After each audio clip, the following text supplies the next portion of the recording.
আমার বাসায় বিয়ের আলাপ হচ্ছে। ওর তো কোনো ক্যারিয়ার গোলই নেই। ও যে প্রফেশনটা বিলং করে এটা তো কোনো ফিউচার নেই। বললেন আরেকটা বার একটু। আমি বলেছি বুলশিট প্রফেশন। তোমার বাবা মা তোমাকে কোনো শিক্ষা দেয়নি। প্লিজ বাবা মাকে নিয়ে কথা বলবেন না। তোমার বাবা মা হচ্ছে অশিক্ষিত, মূর্খ এবং তুমিও তাই হয়েছো।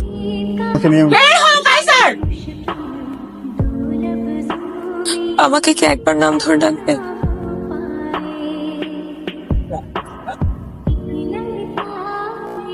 কি আশ্চর্য, সবসময় রাস্তাঘাটে এরকম রেগে যাও কেন? এটা মানুষ, চোখ গালিয়ে দিতে পারলে খুব ভালো। তাহলে তো বাংলাদেশে অর্ধেকের বেশি মানুষের চোখই থাকবে না। না থাকলে তো ভালো, তোমাকে দেখতে পারবে না, কিন্তু আমি দেখবো। আর আমি দিন রাত এক করে প্রতিদিন থানায় দৌড়াবো, কোর্টে দৌড়াবো নাকি? হ্যাঁ, সমস্যা আছে?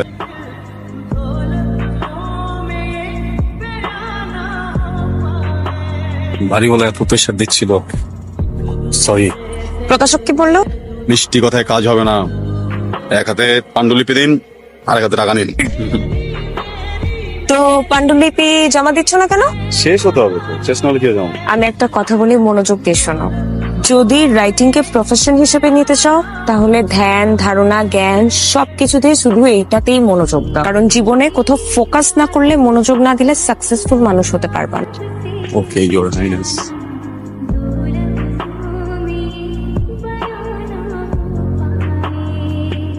হ্যালো, ওয়ালাইকুম আসসালাম। ওই যে বলছিলাম না, তো দুলাভাই আমার সামনেই আছে। আপনার জাভেদ সাহেবের কথা মনে আছে? যে গণপূর্তের ওনার ছেলে আপনার জন্য আপনার সাথে কথা বলতে চান। আমার বাসায় বিয়ের আলাপ হচ্ছে। কি বলো? সবকিছু জোক জোক জোক হিসেবে নিতে নিতে সিরিয়াস টপিক গুলো জোক মনে হয় তোমার, তাই না? বুঝতে পেরেছি। এখন তুমি জানতে চাচ্ছ এই বিষয়ে আমি কি করব। তুমি আমার জন্য অনেক ইম্পর্টেন্ট। আমি আমার পুরোটা লাইফ তোমার সাথে থাকতে চাই। কাইজান, বাবার সাথে সাবধানে ভালো করে সুন্দর করে কথা বলবা কিন্তু। বাবা কাইজান, তোমরা একটু বসো, আমি চা বানিয়ে নিয়ে আসি। ঢাকায় থাকো? জি, স্কুলের সার্টিফিকেট পাওয়া পর্যন্ত মফস্বলে বড় হয়েছে। এবার তো আব্বা মা মারা গেলেন, পরে ঢাকা চলে আসছি। আত্মীয় স্বজন বহল তো বিয়াতে আছেন। মানে আমার বাবার যা কিছু ছিল সবকিছু দখল করে ওনারা ভালো আছেন। আমি প্রশ্নের কাছে যেটা শুনলাম, তুমি জব করতে চাও না, বিজনেস করতে চাও না। জব বা বিজনেস কিছুই করবে না। বাবা অ্যাজ আ রাইটার কিন্তু ও অনেক পপুলার। মানুষজন বলে একদিনও হুমায়ুন আহমেদের মতো বড় হবে। একদিন? এখন তো না। ওর তো কোনো ক্যারিয়ার গোলই নেই। ও যে প্রফেশনটা বিলং করে এটা তো কোনো ফিউচার নেই। একটা বুলশিট প্রফেশন। বললেন আরেকটা বার একটু। আমি বলেছি বুলশিট প্রফেশন।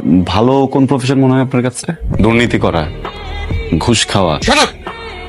আপনি আপনার বুকে হাত দিয়ে বলেন তো, এই যে আপনার বাড়িতে আপনি এরকম দামি সোফা রেখেছেন, লাইফস্টাইল মেনটেন করেন, আপনি যে স্যালারি পান ওটাতে যায়? কাইজার, এটা দেখার দায়িত্ব কি তোমার? তুমি কার সাথে কথা বলছো জানো? আমি যখন ঘুষখোরের সাথে কথা বলছি। তোমার বাবা মা তোমাকে কোনো শিক্ষা দেয়নি। প্লিজ বাবা মাকে নিয়ে কথা বলবেন না। তোমার বাবা মা হচ্ছে অশিক্ষিত, মূর্খ এবং তুমিও তাই হয়েছো। উনি একটা বয়স্ক মানুষ, উনি না হয় তোমার কোনো কথায় বিরক্ত হয়েছে, তাহলে একটু মুখটা বন্ধ করে রাখো। প্রফেশন নিয়ে কথা বলবো। মুখ বন্ধ করো কাইজার। কাইজার বেশ বাসা থেকে বের হবো। এটা কোনো ওয়ার্নিং না, এটা আমার ফাইনাল ডিসিশন। আমার সাথে আর কোনো ধরনের যোগাযোগ করবে না, বের হও। আমি তো বাবা মাকে নিয়ে বের হও কাইজার।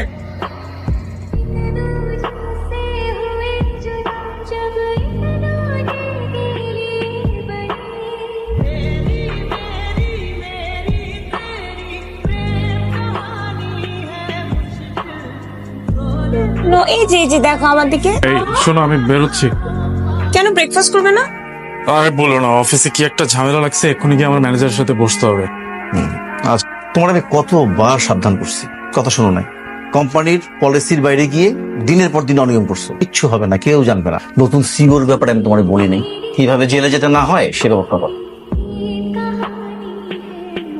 স্যার আজ দেখা করতে পারবেন না। আপনার কিছু বলার থাকলে আপনি তদন্ত করুন। কি হয়েছে তোমার?